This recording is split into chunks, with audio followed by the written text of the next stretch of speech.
大家来想象一下啊，就这么一座城，它居然能顶住一个庞大帝国的全部力量，而且一顶就是6年。我们今天就来聊聊这场襄阳围城战。这可不是一场普通的战斗啊，它不光是改变了整个战中的走向，甚至可以说是亲手终结了一个王朝，一场真正的史诗对决。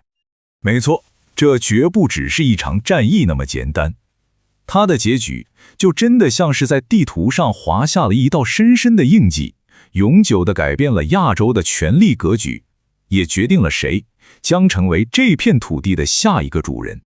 好，要搞明白这场围城战为什么这么传奇，我们首先得看看地图，聊聊地理。为什么就这么一座襄阳城会对南宋和蒙古帝国双方都如此性命攸关呢？你看啊，襄阳这个地方，它的地理位置简直是绝了。它正好就在汉水边上，这不光是南来北往的一个交通要道，更重要的，它就像一道天然的屏障，把北边的蒙古铁骑给死死地挡在了外面。所以说，只要襄阳还在宋朝手里，那南宋最富庶的长江流域就稳稳当当的。它就是南宋的咽喉，说白了就是那个决定生死的瓶塞子，一旦拔掉，后果不堪设想。所以你看，这下双方就都没退路了。对于一心想要征服天下的蒙古人来说，襄阳就是眼前必须要拔掉的那颗钉子。而对于当时已经有点岌岌可危的南宋来说呢，襄阳就是他们最后的生命线。所以这场对决啊，从一开始就注定是场你死我活的豪赌。那么问题来了，到底是什么让襄阳城在忽必烈的大军面前看起来就好像根本没法攻破呢？咱们来看看这个防御体系，在当时那绝对是世界顶尖水平。首先，城墙又高又厚，坚不可摧。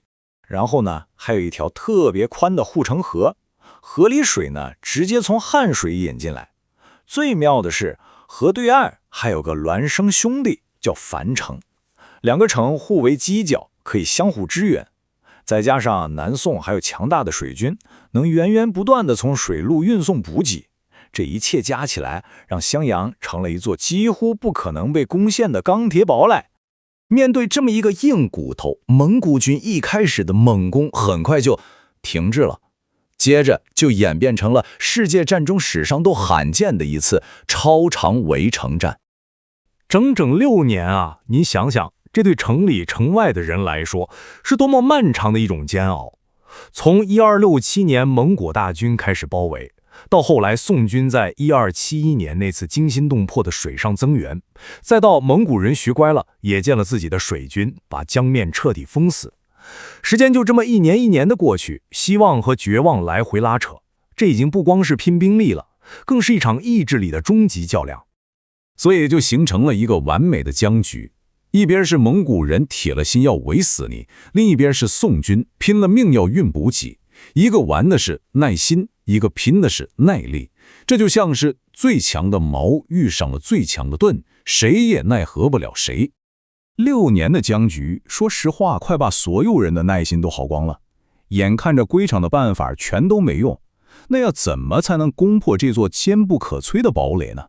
这个时候，忽必烈把他的目光投向了帝国的遥远边疆。他知道他需要一个秘密武器，一个能彻底改变游戏规则的玩意儿。没错，这个问题一直困扰着忽必烈，而那个即将到来的答案，居然是来自他庞大帝国另一端的波斯工程师们。答案就是它，回回炮。这种由波斯工匠带来的新式武器，是一种先进的配重式投石机，可以说是当时世界上最顶尖的工程技术了。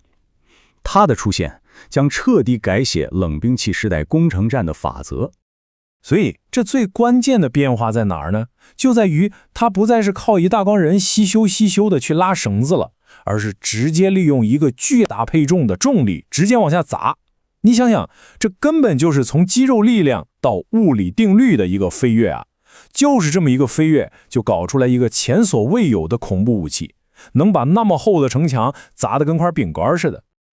90公斤，这是什么概念？就是回回炮能扔出去的实弹的大概重量。这么重的东西砸过去，别说人了，一砸一个大坑，建筑和城墙一下就给干没了。好了，现在蒙古人手里有了这种堪称超级武器的大杀器，他们终于准备好打破僵局了。而随着僵局被打破的，还有南宋王朝的脊梁骨。当那些重达90公斤的巨石呼啸着砸向樊城，把坚守了6年的防御工事瞬间夷为平地的时候，襄阳城里的守军，他们的心理防线也跟着一起崩塌了。他们亲眼看到的不光是城墙的倒塌，更是自己所有希望的彻底破灭。就像后来很多历史分析说的那样，襄阳已失，帝国门户洞开。从它陷落的那一刻起，其实所有人都心知肚明，南宋王朝的覆灭只不过是个时间问题了。所以这件事的关键点在哪儿？襄阳的陷落，它根本就不只是一场战役的失败，它更像是一块被推倒的多米诺骨牌，最后的结果就是推翻了整个庞大的帝国。襄阳的故事真的让我们去思考，一个关键的技术突破到底是怎么能在一瞬间就改变长期的僵局的。那么我们放眼今天，在我们身边又有哪些创新可能会成为下一个颠覆整个格局的回炮呢？这个问题的答案也许正在以我们还没有察觉到的方式悄悄地塑造着我们的未来。